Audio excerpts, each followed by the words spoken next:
Welcome to the Dogs Podcast with your hosts, Blake Reneker, Justin Charles, and Josh All.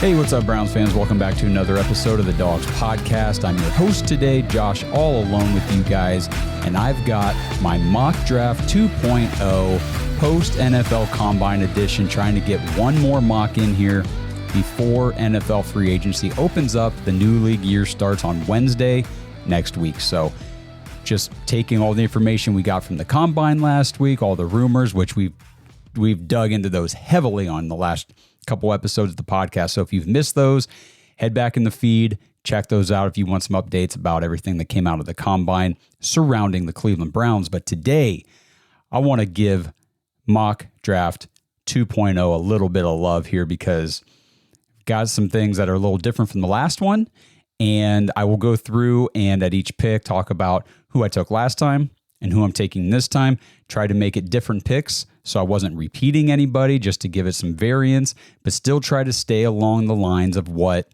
not necessarily I would do if I were picking, but what I believe the Cleveland Browns and Andrew Berry in this front office would do. So we will dive into that here in a minute. If you're just stopping by for the mock draft, skip ahead. We got some news for the Browns real quick that I'm going to break down. Before I do, though, make sure you guys like this video on YouTube, subscribe to the channel, tap that notification bell so you don't miss anything that's coming. We got more mock drafts coming up. I'm going to do a mock after about a week of free agency, and we'll see what kind of moves the Browns make and how that might impact their decisions during the draft. I'll do another mock, maybe two more in April, just gearing up for that final reality at the end of April in the real NFL draft. Going to be a ton of fun. Got a lot of good stuff coming. And to kind of kick everything off here, the big news today is that the Cleveland Browns have restructured again Deshaun Watson's contract, and that frees up about $35.8 million in cap space for the season. So I'm going to go back through. I did this with Kenny a couple episodes ago, just to rehash real quick the Browns cap situation, because I know it's confusing. The cap, it's still very confusing for me. And if you just listen to the public opinion about the Browns and the salary cap, this team won't be able to field a roster for the next decade. We're going to be taking the field with, 9 guys on each side of the ball. Maybe if we're lucky, we can't sign anybody. No one's coming here. It's the most bizarre thing you've ever seen in the NFL. We won't even have a complete roster. That's not exactly the case. So we've talked about this, but we'll do it again. So the Cleveland Browns have $351 million in total cap allocation. Okay, now that was, before today, the highest in the NFL. The NFL salary cap for 2025 was set at $279.2 million. The Browns rolled over $42 million from last season. So that gave the Browns an adjusted cap of $321. So if you take where they had their cap allocation $351, the adjusted cap of $321, there's some other figures in there, but essentially the Browns before today, were right around $23 million over the salary cap. I've been trying to tell people we're not rolling into free agency next week, $23 million over the cap. We are going to not be big players in free agency, but we're still going to sign people. We still got to put a roster together.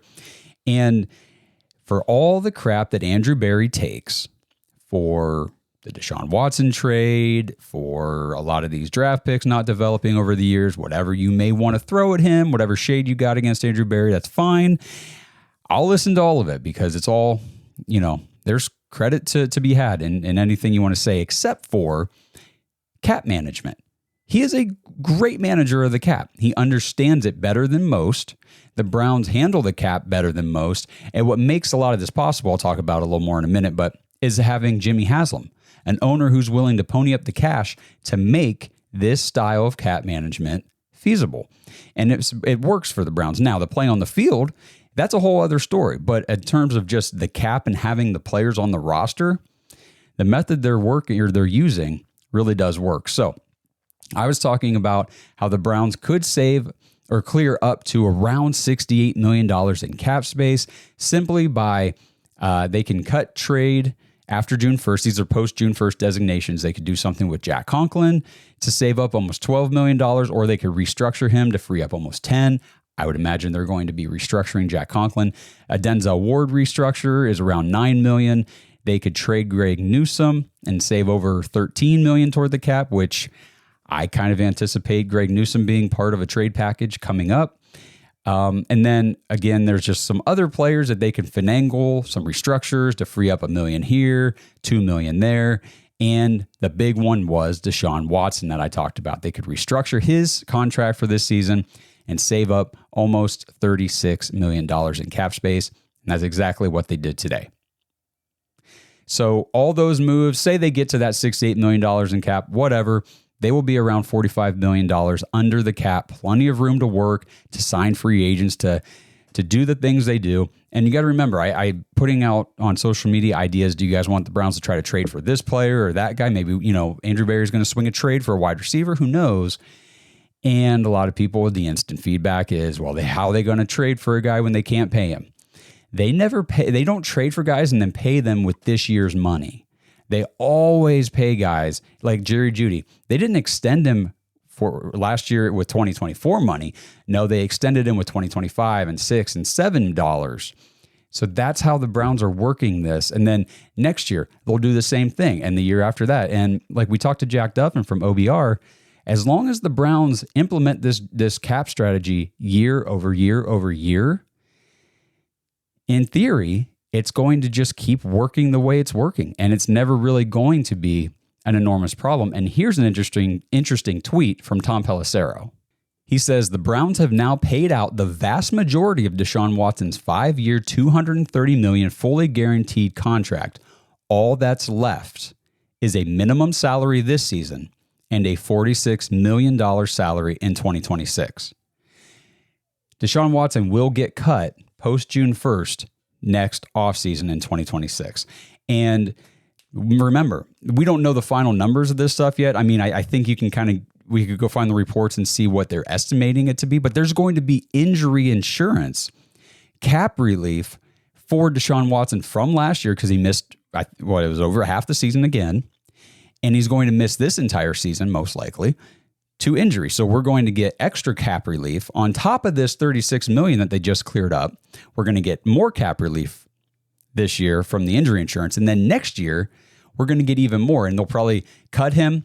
Well, they'll probably restructure his deal next year, if I understand this correctly. And if I don't, if somebody has more information, better, whatever, just drop it in the comments, let me know. But as I understand it from reading Jack Duffin, next year, they'll probably do the same thing in the offseason. They'll probably restructure his contract, spread it out over 2 more seasons, and then come June 1st, he's cut.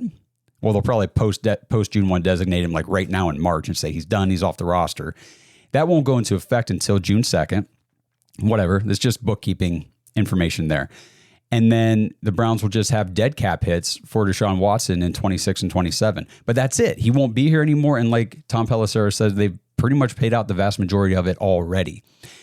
So we need to quit worrying about Deshaun Watson's contract hampering the team and crippling the team, and we can't do anything because of the contract, and we got to kick Nick Chubb to the curb because of Deshaun Watson's contract. Guys, we got plenty of money. We're going to have plenty of cap space that whatever team offers Nick Chubb a contract, we'll have the option, if we choose, to match it or to try to go over it a little bit to get Nick Chubb to come back to Cleveland. But again, we've talked about that situation. If a team gives Nick Chubb the sun, moon, and stars to come play for them, and the Browns are probably going to say, okay, good for you, Nick. Go for it. Go get that money. It's just not going to be here with us. Analytically speaking, and you guys know my philosophy on aging running backs as well, especially aging injured running backs. It's a bad gamble. It's just not a smart money move. And I know as a fan, like you guys, we all want Nick Chubb back.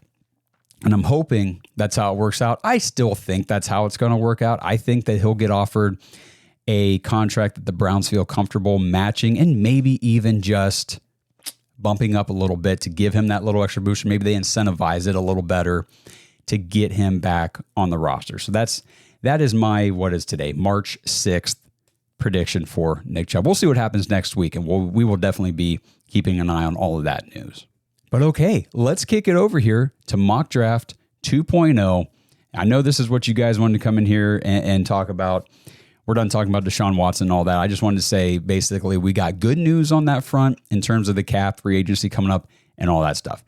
Mock Draft 2.0 is going to kick it off. I'm just going to dive. Well, first, before I dive right in, remind everybody, I am basing this. I'm not using a simulator or anything like that to kind of go through this mock draft. I'm using NFL mock draft database that takes an aggregate of all the mock drafts being done to kind of show the movements of players. There's players that when I was putting this mock draft together earlier in the week, I had a guy pegged at 94 that I wanted for this mock draft. And by the time I got here today and I went back through to make sure my notes were good and everything, he had already moved up like 15 spots and he was out of my range. I'm like, well, I can't draft that guy at 94 because he is now out of the range. So I like NFL mock draft database. It does a good job keeping current with the movements of these players, and they're moving all the time. It's so cool to go in and watch. There are guys that I took at these spots last week or 2 weeks ago. They're nowhere close. They're either way further back. I can get them a lot later now, or I got to move up or take them with a whole round sooner after the combine. Things have changed. So I'm going to go through this and we're going to talk about each guy, talk about some notes, and why I think that would probably, or in this mock draft, what my mindset is for the Browns picking that specific player at that spot. This episode is sponsored by Butcher Box for Pets. Browns fans, it's about time the dogs offered you something for the real dogs in your life. Our furry friends aren't just pets, they're part of the family. And you wouldn't let yourself or your children eat strange meat from questionable sources, and your dog shouldn't either. Right now, head to butcherboxforpets.com/dogs or use promo code DAWGS, DAWGS, to get 20% off your entire order. At ButcherBox, they believe in real ingredients. Their pet foods have been developed and certified by a vet nutritionist to contain zero artificial flavors or preservatives. You get protein-packed formula with over 50% of the recipe comprised of third-party certified humane ButcherBox meat, plus functional ingredients like pre- and postbiotics to support your dog's vitality and digestion. And ButcherBox even removes the guesswork for you. Their custom meal plans are perfectly portioned to fit your dog's nutritional needs based on 8 factors, including age, weight, and activity level. I know my home wouldn't be the same without Odie, our 100-pound golden who thinks he's a 10-pound lap dog, and it gives us peace of mind knowing that we're giving him quality food instead of that factory processed garbage from the store. And speaking of the store, no need to add dog food to the shopping list ever again. ButcherBox delivers their high-quality food right to your door on the right feeding schedule for your dog. And you can change, modify, or pause your plan at any time. So head to butcherboxforpets.com/dogs and use promo code DAWGS for 20% off your order. It's time for all of us dogs to give all of our dogs the nutrition they deserve. All right, now finally to kick it off. At pick 2, I'm just saying either the Tennessee Titans decide that, you know what, Shedeur Sanders is our guy, or the Las Vegas Raiders trade up to 1 because they want the Raiders, Tom Brady, they want Shedeur Sanders in prime in Vegas. They take Sanders number 1 overall, leaving the Cleveland Browns with their preferred quarterback in this simulation of mine, of course, because I talked about that in the last episode, why I think that Cam Ward, quarterback from Miami, fits the profile more of the quarterback that a guy like Andrew Berry is looking for. He's the athletic, he's the more mobile, he's the bigger playmaker, all that kind of stuff. Plays off script the way that Andrew Berry tends to like his quarterback. So at pick 2 in this mock draft, the Browns take Cam Ward, 6'2", 225. Notes from Pro Football Network: Cam Ward is the ultimate playmaker at quarterback, boasting elite arm talent, effortless velocity, and dynamic athleticism. His confidence and creativity set him apart, but his tendency for risky throws and inconsistent footwork can lead to trouble. Talked about that a lot already this offseason about Cam Ward, things that can be coached.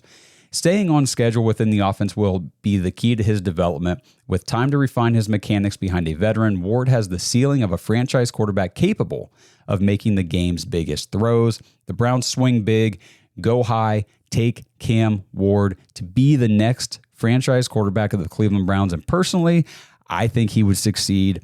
I've got a lot of faith in Cam Ward coming into the NFL. Everything I've watched from him, all the tape, all the film, everything I've read and listened to about him, by all accounts, all the teams at the Combine came away very impressed with him from his interviews. And, the Browns are hosting him here. I think it's today that he's coming into Cleveland. They had Shedeur and Travis Hunter and Abdul Carter in yesterday. Today is all about Cam Ward in Cleveland for the Browns. So we'll see what ends up happening with that number 1 pick. If Tennessee sticks there, I think it's more likely they take Cam Ward. If New York trades up, right now I'm kind of 50-50 split. I think they like Cam Ward, but I could see them also going Shedeur Sanders. But if a team like the Raiders would move up to 1, I'd feel pretty confident they're coming up for Shedeur, and we're going to be able to stick it 2 and get our guy in Cam Ward. So we'll see how it plays out. So Browns got their quarterback. Awesome. We're partying all draft night. Woohoo. Yeah, I don't really care what happens the rest of the first round. We got our guy, and it's just going to be a great night. And then the night ends, and we're sitting there and we're looking at the board. Who is the best available player? Because the Browns get the first pick on night 2. Pick 33 in the first pick in the second round. And in this, if I'm going through mock draft database and everything, and the guy that is available around that 33 to 37 range. So mock drafts across the internet are predicting that there's a good chance he won't make it in the first round and that he will be available right there at the top of 2. And the Browns take him. And they're going to beef up that O-line. We got great news this week. Joel Bitonio is going to come back. He's not going to retire. But there's restructure implications. There's cut trade, cap relief to be had with Wyatt Teller. Don't really know. I know there was talk during the season about extending him. But we've got Zach Zinner from last draft waiting in the wings. Joel Bitonio's back. He's older, obviously, considering retirement. Teller's not a young guy either. Kind of expensive right now. The Browns take at pick 33, Donovan Jackson, the offensive guard from Ohio State, 6'4", 315. NFL Pro Football Database says Donovan Jackson is poised to be a top interior offensive lineman in the 2025 NFL Draft. Showcasing an impressive resume at Ohio State, at 6'4", 320, he combines sharp intelligence, explosive mobility, and powerful strength. With solid athleticism and punchy hands, Jackson has all the tools to become a long-term force on an NFL offensive line. Now here's from the NFL Draft Profile. Says broad-framed, 3-year starter with core power and leg drive to hold the line of scrimmage or change it. He can stick and sustain in line or on the second level and is a plus finisher. Jackson has the athleticism for all tasks as an outside zone blocker. He is also able to accelerate and lead the way on long pulls or counters. He leans against stunting, slanting fronts, and he can be tardy in opening his hips and activating his feet for recoveries. He's long, but punches with wider hands and struggles to consistently maintain his edges when mirroring. Overall, Jackson has the measurables, power, and movement for any scheme as a starting guard. Boom. The Browns lock up a long-term starting offensive lineman at pick 33 here in the 2025 NFL Draft. And again, I'm just going off the NFL mock draft database. I know a lot of people out there are probably screaming, there's no way he gets out of the first round. I tend to agree with you. I tend to believe Donovan Jackson will be a first round pick, but I'm just going off of the aggregate information here and the hope that a guy, at pick 33, there's going to be dudes. There are going to be dudes available. It's essentially another first round pick for the Browns. So there's a chance, there's going to be somebody good there. And in this mock draft, there's a chance it's Donovan Jackson. Browns nab him. Okay, so let's move to pick 67. The third pick in the third round, we got Cam Ward. We got another guy for the offensive line. Let's get another weapon for our new quarterback and this offense that we're excited to see now that it's no longer Ken Dorsey running it. And at pick 3 in the third round, pick 67, I'm cheating a little bit. And I guess I haven't even done this yet, guys. I apologize. I'm not even referring back to my last draft. So mock 1.0, pick 2 was Shedeur Sanders. This time it's Cam Ward. In mock 1.0, pick 33 was Josh Connerly Jr., the offensive tackle out of Oregon. In this one, it was Donovan Jackson, the offensive guard from Ohio State. Last draft in 1.0, I took Caleb Johnson, the running back out of Iowa at pick 67. In this draft, I'm cheating just a little bit because I've got 2 guys at 67, and I don't care at this point in time which the Browns decide to go with, but at pick 67, third pick in the third round, give me one of the two Iowa State wide receivers. Either give me Jalen Knoll, who I was able to take in my mock 1.0 at pick 94, not even close to 94 now. After the combine and after the hype that's surrounding Jalen Knoll right now, nope. He is not available at 94. So you got to take him here at 67, or you take his teammate, Jaden Higgins. So let's talk about these two. Again, this is the only repeat I have from last week, but I love Jalen Noel so much that I'm keeping him in here for now. So Jalen Noel, 5'10", 194. Let me pull up his NFL Combine stats here real quick. So at the Combine, he ran a 4.39 40-yard dash. He had a 1.51 10-yard split, a 41.5-inch vertical, 11-foot 2-inch broad jump, 6.82 second 3-cone drill, a 4.17 second 20-yard shuttle, and he benched 23 reps on the bench press.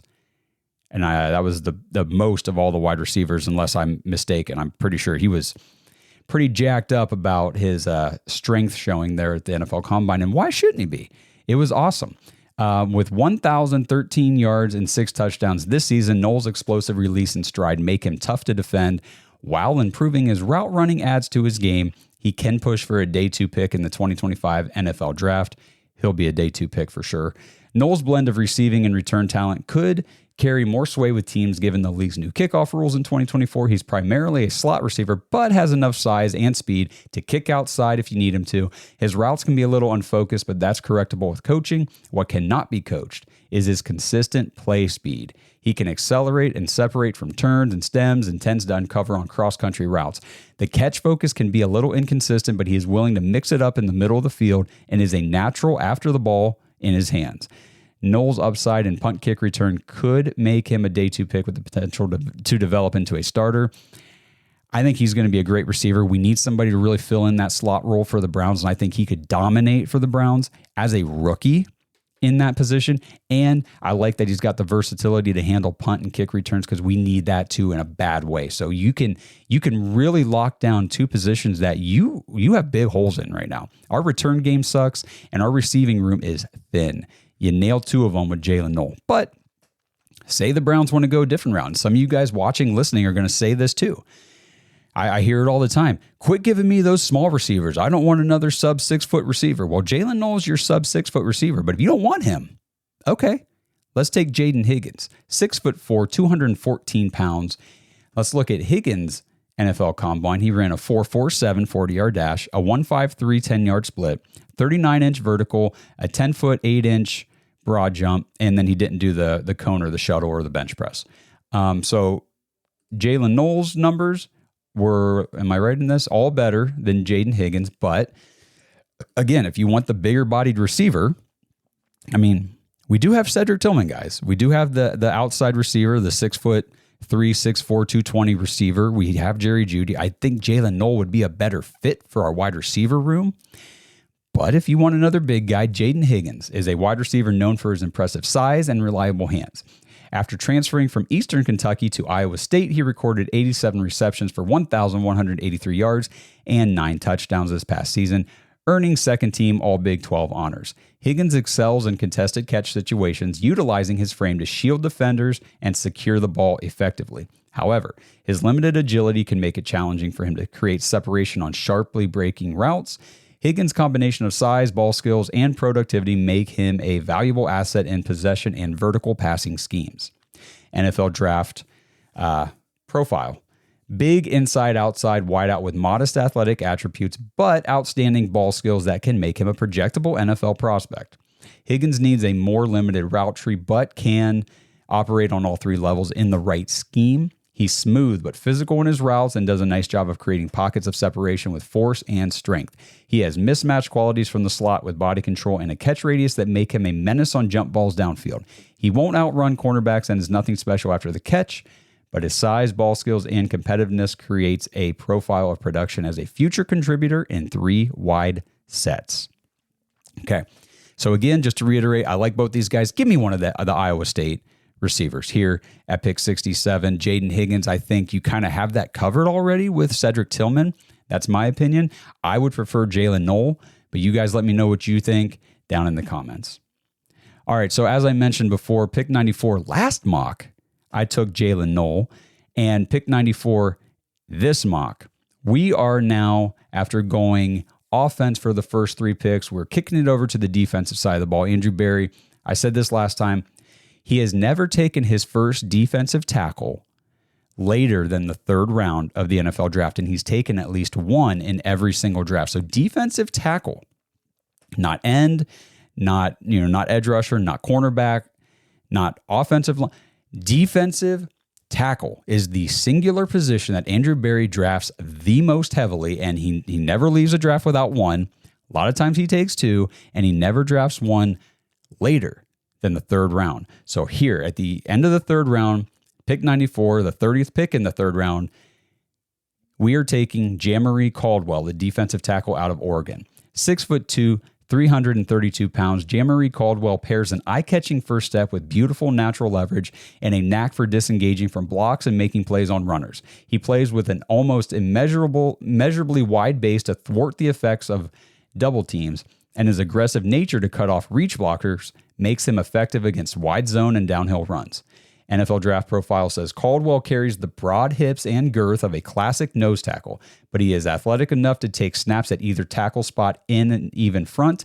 He can eat blocks against double teams or hog gaps as a read and react two-gapper. He gets bounced around some when he plays two straight-legged or ends up on the ground when he loses control. But he plays with heart and has a strong win rate at the point. He's a hustle rusher with the potential to dent the pocket when singled up. Caldwell has middle round value, but could find starters reps in the future. Just kind of sounds like the guy that Andrew Berry would like in this spot in the draft. So at pick 94, I take Jamari Caldwell, the defensive tackle out of Oregon.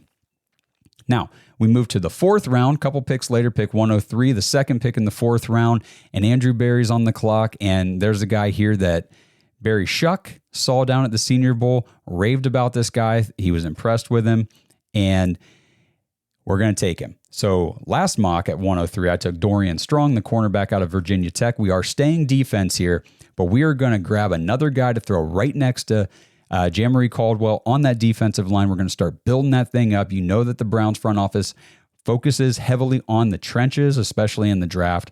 And that's why at pick 103, we're taking Savion Jones, the edge rusher from LSU. 6'5", 280 pounds. Savion Jones is a powerful and athletic pass rusher with a strong physical playing style and a relentless approach off the edge. The former multi-sport high school athlete has NFL-ready size at 6'6", 280 pounds, and he is still honing his pass rushing skills.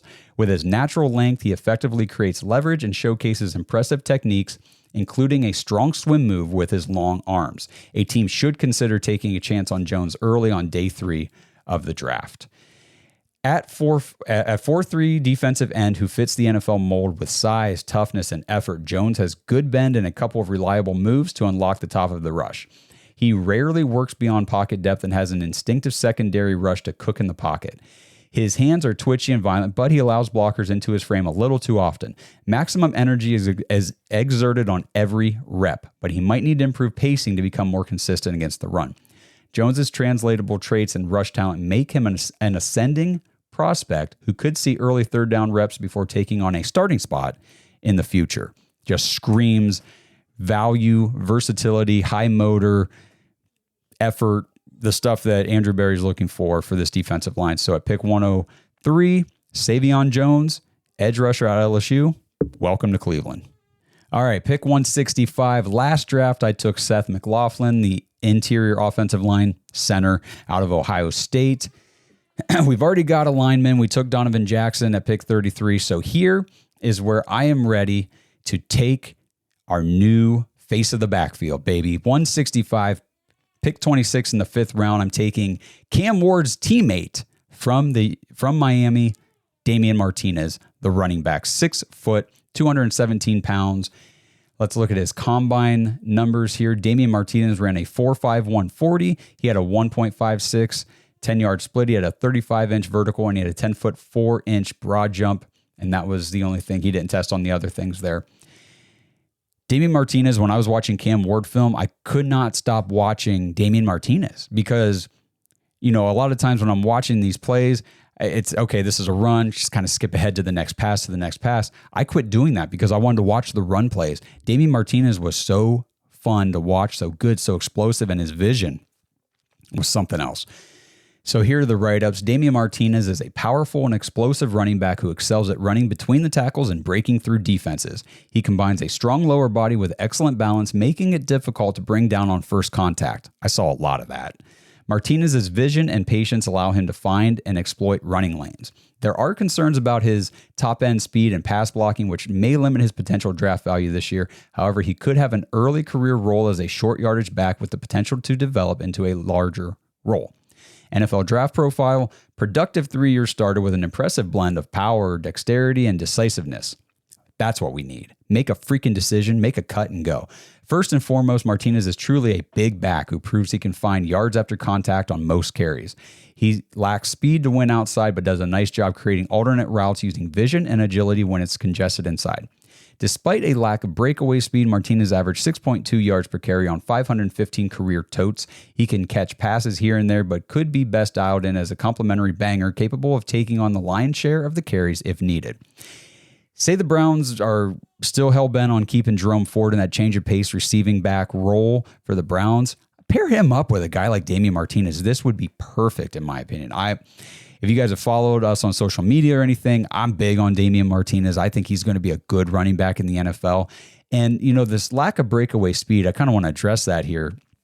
They run the 40-yard dash at the combine and all that stuff, but how often do players in the NFL run 40 yards untouched? Or how often do they break, 60-yard touchdowns?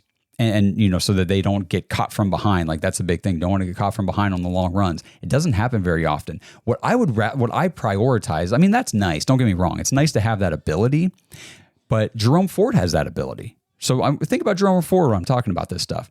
Jerome Ford has that ability to hit the home run. But what does he lack? He lacks the ability to consistently pick up good chunks of yardage on most of his carries. Most of the time he's getting hit at the line or behind the line, and we're negative plays when he's running the ball. Give me a guy who, no matter where he gets hit, he's picking up positive yards every time he gets the carry.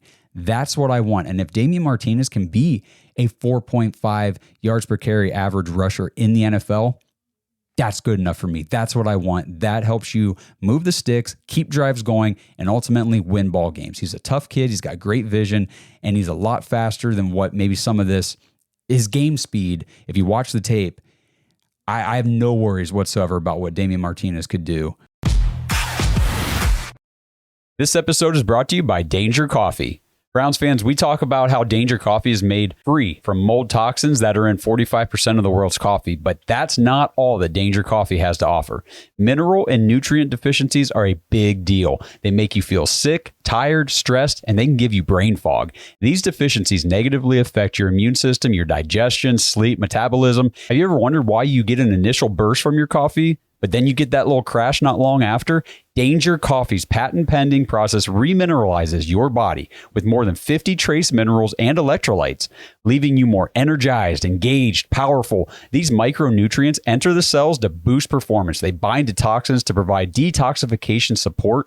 I know that sounds like a lot, but the bottom line, guys, is minerals matter, and most of us really don't get enough of them on a daily basis. Danger Coffee delivers micronutrients, plus it gives you access to the minerals you already have. Head to dangercoffee.com, use our code DAWGS, DAWGS, for 10% off your order, and that code can be used over and over, so you get 10% off every order you make using code DAWGS. It's time to start every day off with a cup of coffee that gets you going and actually keeps you going. dangercoffee.com, code DAWGS. All right, we'll speed this up here a little bit now that we're over to the second half of the draft. Pick 181, the fifth pick in the sixth round. Let's see. We didn't have this pick in the last draft. I'm not even sure where this pick came from, but there's so many of these compensatory picks and things like that. You guys just let me know in the comments. Where did we pick up pick 181? Let me know. I should have looked that up before I did this, but I didn't. Anyway, I made the pick, and it's Mitchell Evans, the tight end from Notre Dame. The Browns finally pulled the trigger. Second time in 6 years that the Browns are drafting a tight end. Harrison Bryant is the only one we've ever taken. Mitchell Evans leads Notre Dame in 2024 with 3 receiving touchdowns, highlighting potential concerns with the passing offense at Notre Dame. Still, the 6'5", 253-pound tight end shines as a natural receiver, using his size and spatial awareness to create mismatches. He's a combination tight end who came back strong from a season-ending knee injury in 2023 and got better and more productive as the season progressed. Evans is willing as a blocker and has the size to help in that area, but he would be more consistent with better pad level and strain to finish what he starts. He catches passes aligning in line or from the slot, frames up defenders to create catch space when contested. He has good ball skills and put a couple of spectacular catches on tape, but he will lose effectiveness beyond the second level. Evans' size and dual capacity ability on all three downs gives him a chance to become a starter with average catch production. Hey, we're in the 6th round here. We're just trying to find tight end depth. Sounds like a good bet to me. All right, moving on. Pick 194. And the last mock draft, I took Tyler Beatty, the edge rusher out of BYU. Today, I am taking at pick 16 in the 6th round, Maxon Hook, the safety out of Toledo, 6 foot, 202 pounds. He's a 4-year starter with the size, speed, and production to catch the attention of NFL evaluators in the middle rounds. Hook patrols the field with a tangible urgency to fly around and make plays. He's rangy over the top in coverage and plays with tremendous hustle to rack up tackles. His urgency also comes with missed run fits and occasional coverage mistakes when teams use misdirection against him. He has average pop as a tackler, but has cut down on his misses. He plays the game with passion and will be an instant contributor on special teams. Hook could develop into a solid backup with the flexibility to play interchangeably at safety.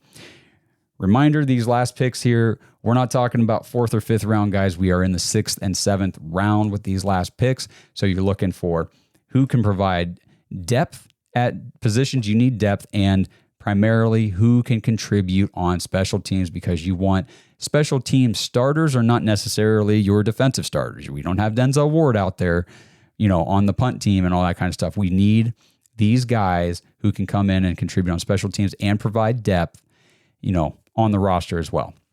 So pick 194, Maxon Hook, safety out of Toledo. All right, moving on. We'll see how you guys like this pick. 202 on the last draft, I took Kyle Monangai, the running back out of Rutgers. But today, last draft, I doubled up at the running back. It was Caleb Johnson and Kyle Monangai. Today, I'm doubling up at another position, but it's going to be quarterback. We've talked a lot about the Browns need to draft 2 quarterbacks in this draft, and in this mock, they do. They get their QB of the future, Cam Ward, at pick 2. But here at pick 24 in the 6th round, 202, they take Curtis Rourke, the quarterback out of Indiana. 6'4", 220 pounds. After transferring to Bloomington, Curtis Rourke, has become a 2025 NFL draft prospect. In 2024, he completed 70.4% of his passes for 2,827 yards, 27 touchdowns, and just 4 interceptions, leading the FBS with a 181.4 QB rating. Known for attacking downfield and handling pressure well, Rourke's success is aided by tailored schemes. While he lacks the arm strength and athleticism of most NFL starters, his vision, work ethic, and intelligence make him a solid long-term option at quarterback. And I'm looking at, we need a good backup quarterback. It's not DTR. We don't have anybody else on the roster.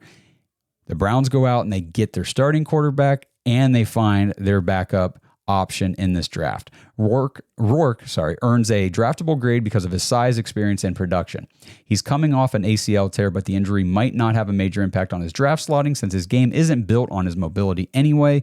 Rourke's evaluation requires 2023 tape to get a good feel for his delivery and velocity when his knee is stable. While he can make pro throws, the accuracy and placement is average. He's a decent field reader who throws with adequate touch and anticipation. Rourke played winning football in 2024, and he's plenty tough, but he needs to take better care of the football if he wants to stick with an NFL team. We're almost here. We're almost in the 7th round, so we just take a backup quarterback, Curtis Rourke. Got to swing. All right, couple picks left here, guys, and then we are wrapping up this one. Pick 206 on the last draft, I took Luke Lachey, the tight end out of Iowa.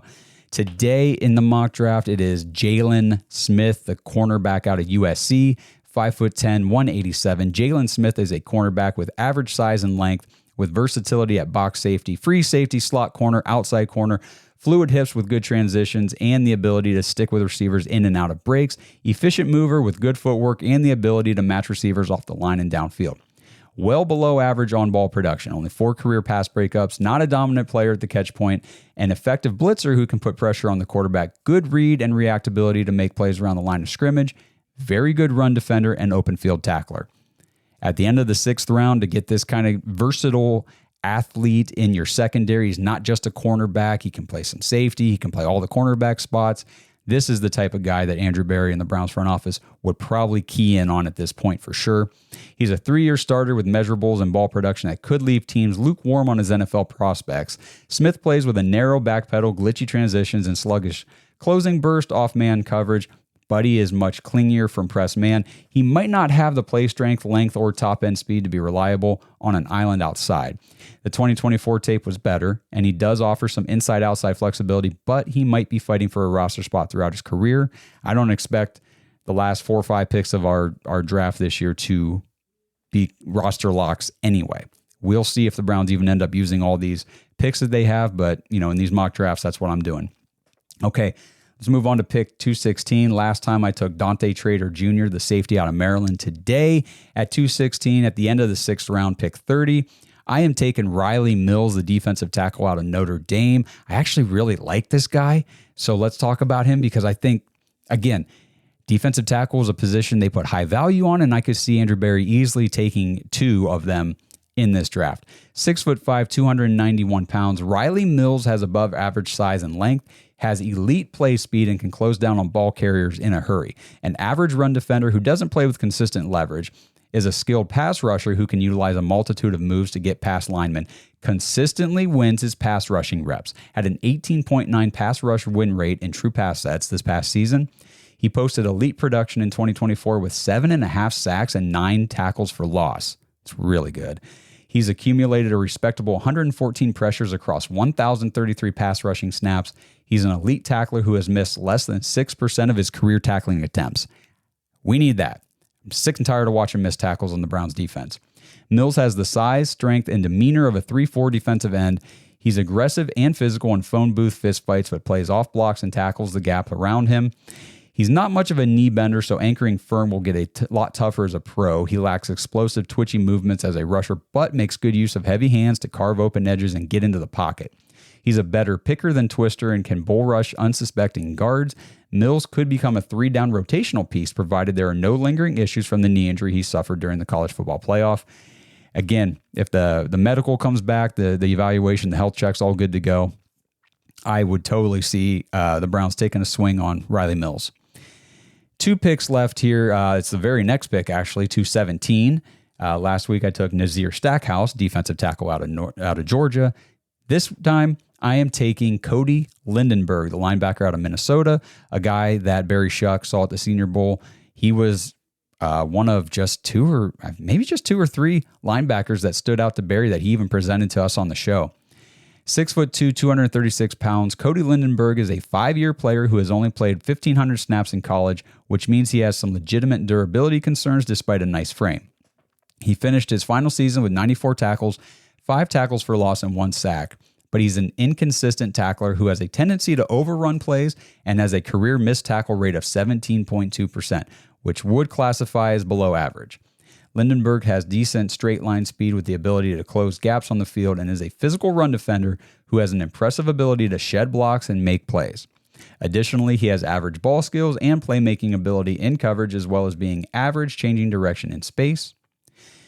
Assignment-oriented linebacker and patient tackle collector from the second level. Lindenberg is long-legged with average play strength and posted explosive athletic testing numbers last spring. He has trouble taking on blocks and coming out on top, so he might need to become more active at flowing downhill and tilting the odds in his favor. He recognizes blocking schemes and sees clearly into the backfield, but allows separation when plays flow wide. He can handle basic zone drops, but will be mismatched against route runners. The on-field tape is fairly average, but the traits scream special teamer with backup potential. We're here, tail end of the 6th round. It's kind of all we're looking for. Give me some special team reps. Give me the potential to move into a backup role, depth piece at a position we really need. Barry Shuck really thought that this guy at the Senior Bowl exhibited strong traits in being able to play recognition and getting to his spot on time. So, there's just, it just matters. How did they use this guy at Minnesota? Where did they line him up? What was he a good fit in the scheme they were using him in? What made him such a standout at the Senior Bowl versus kind of what we're hearing through these write-ups about him. So we'll see about Cody Lindenberg, but he is a guy that I'm interested in. And it's primarily because Barry talked about him at the Senior Bowl. The guys that Barry comes back with, I really trust Barry's assessment on these players. And if you're getting one of those guys at the tail end of the 6th round, it's totally worth the flyer. And now we talk about the tail end of the entire draft, 257, the 32nd pick in the 7th round, the Mr. Irrelevant pick in the last draft for me was Kareem Reed, the linebacker out of Utah. Today, my Mr. Irrelevant pick is not irrelevant at all. It is actually super relevant for the Browns, and it's Andres Borregales, the kicker from Miami. That's right. I got 3 Miami Hurricanes coming to Cleveland this season in the draft. And this is a guy that Kenny Mack actually talked about a month ago or so as a draft target for the Browns at the kicker position. Barry Shuck talked about how the kicker position is really in question for the Browns. What is Dustin Hopkins? Is he the kicker for the Browns moving forward, or do we have to admit another defeat at another position that we just cannot seem to freaking ever get right? But here at the end of the draft, the Browns go ahead, secure this guy up with a pick rather than worrying about trying to sign him as a free agent. Andres Borregales, 5'11", 199 pounds. He showcased his reliability as Miami's kicker in 2024, converting nearly all of his field goals and extra points. Known for his consistency and strong leg, he drilled a career-long 56-yarder and proved to be one of the most accurate kickers in college football. His impressive performance has made him a promising prospect for the upcoming draft. He's a 4-year kicker who leaves Miami with a reputation for being accurate and clutch. The keys to Borregales' accuracy are his repeatable stroke and consistent ball striking. He doesn't have a cannon for a right leg, but he has enough power to hit it from distance at an admirable clip. He has a good chance to win a pro job as a rookie. And that's how we're wrapping up this draft. So let's go back through these picks real quick. At pick 2, we took the future quarterback of the Cleveland Browns, Cam Ward, out of Miami. Pick 33, we're beefing up his offensive line protection. Donovan Jackson, offensive guard out of Ohio State. Pick 67, I just want one of the Iowa State receivers to come in here and be a playmaking weapon. Either give me Jalen Knoll or Jaden Higgins. And then at pick 94, we switch over to defense. Let's start building that defensive line with some youth.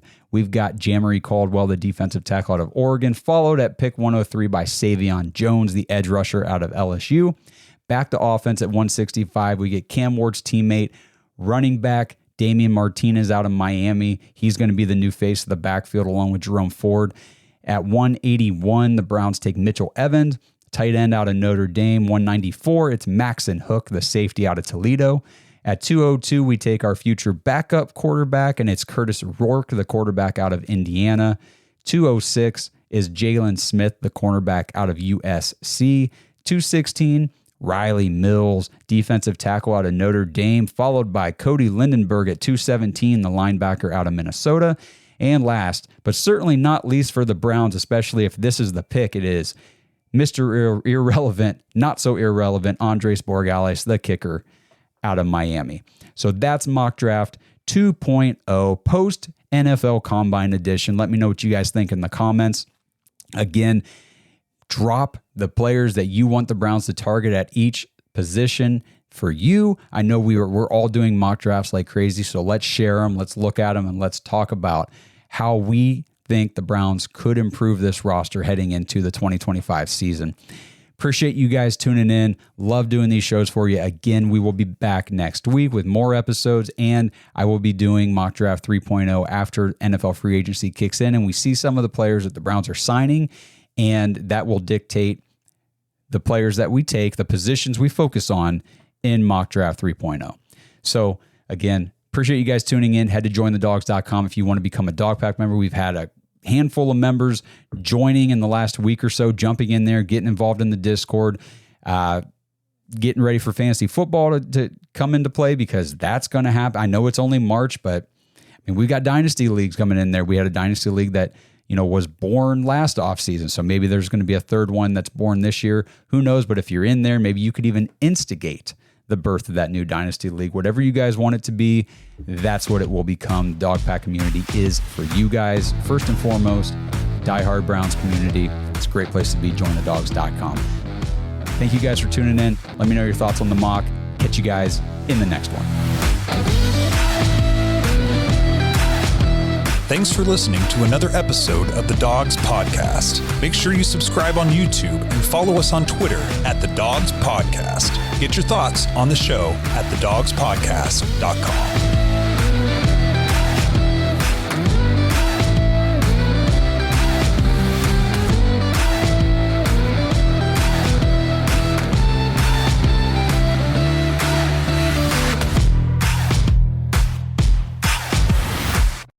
This episode is brought to you by Baden Sports.